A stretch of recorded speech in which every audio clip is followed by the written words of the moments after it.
Hey, welcome back to my channel, and this is your girl Yves once here again. If you're new, you're welcome, and I hope you stay.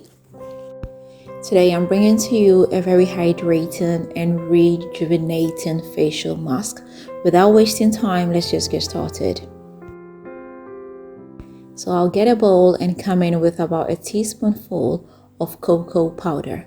Next I will come in with about a tablespoonful of goat's milk. I'll mix it up to form a paste. So our facial mask is ready.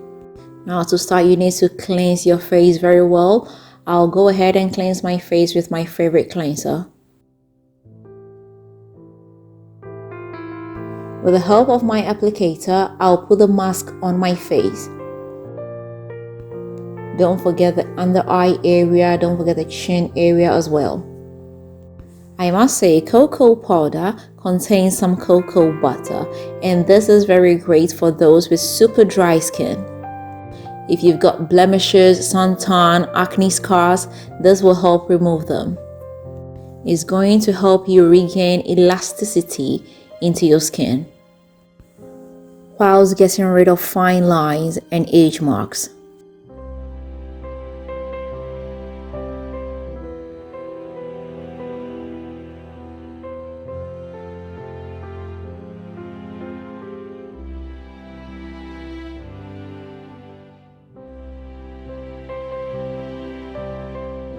After application, I'll just leave it on my face to dry, or I'll leave it on for about 10 to 20 minutes. After this, I'll go ahead and rinse it off with lukewarm water. You don't need soap.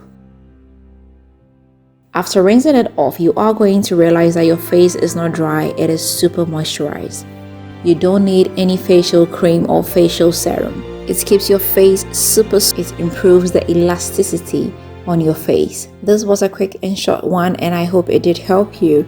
If you give it a try, let me know how it comes out for you. If you've not subscribed, please don't forget to hit the subscribe button.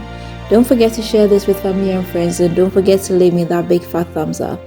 Until next time, I am going to see you again with another nice and interesting one. Bye bye.